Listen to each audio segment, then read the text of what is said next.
Bien, vamos con el típico problema de perpendicularidad de vectores. El enunciado nos dice: debemos hallar un vector, vamos a llamarlo W, que sea perpendicular a U y V, y vector unitario.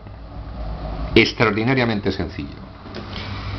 Si queremos hallar un vector perpendicular a U y V, vamos a recordar que cuando efectuamos el producto vectorial de dos vectores, vamos a suponer que este es el vector U. Vamos a suponer que este es el vector V. Repetimos.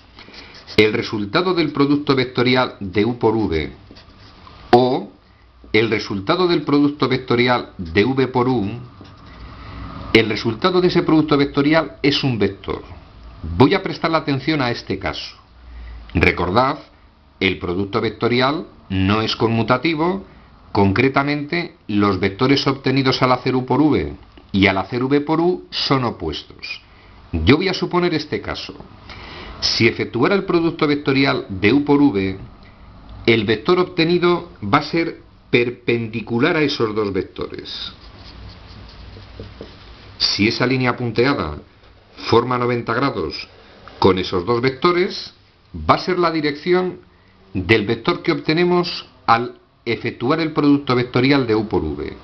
Y en cuanto al sentido, como curiosidad, si un sacacorchos o un destornillador lo hago girar de U hacia V, lo giro en ese sentido, al girar de esta forma, sube. Es decir, este sería el sentido de ese vector. Ese sería el vector W que vamos a obtener. Si hubiéramos efectuado V por U, mismo razonamiento, pero va a ser opuesto. Es decir, en cuanto efectuemos el producto vectorial de U por V, el resultado obtenido va a ser un vector perpendicular a ambos. Para efectuar el producto vectorial, expresamos en la primera fila vectores de la supuesta base ortonormal, segunda fila las coordenadas en este caso del vector U, 2, 3, 1, tercera fila coordenadas del vector V. Desarrollamos aplicando por ejemplo Sarrus, diagonal principal, producto de elementos que vale 0, producto de elementos que toma el valor más 6K y producto de elementos menos J. Pasamos a la secundaria. Producto de elementos que toma el valor menos 3K. Más 3 multiplicado por I. Y por último, producto de elementos que vale 0. Restamos y dejamos ordenado. Vamos a ordenar I, J y K. En cuanto a I, 0 menos 3I, obtenemos menos 3I. Pasamos a los términos en J. Menos J, se supone que hay 0J. Y términos en K, 6K menos menos 3K, obtenemos más 9 veces K. Es decir, esta sería la expresión del vector que se obtiene al efectuar U por V. Y dicho vector, que se corresponde al llamado W, si expresado en combinación lineal de IJK aparece esta expresión, los coeficientes o escalares de la combinación lineal van a ser las coordenadas o componentes de ese vector.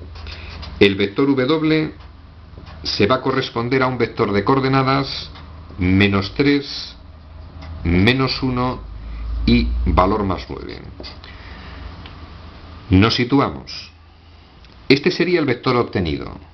Y tenemos la certeza absoluta de que va a ser perpendicular a U y V. Pero tiene que ser unitario. Es decir, tiene que tener de módulo 1. Recordad, para normalizar un vector, es decir, para obtener un vector unitario, si divido sus coordenadas entre el valor de su módulo, el vector obtenido va a ser unitario. Vamos a hallar el módulo de W.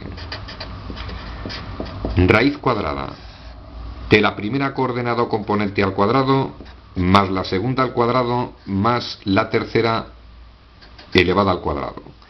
Efectuamos la operación raíz cuadrada de 91.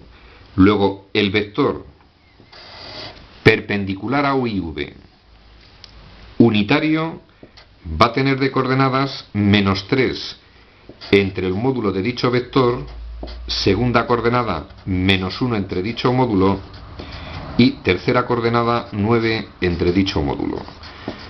Podríamos racionalizar, ordenar un poquito más la expresión, pero nos quedamos con la esencia.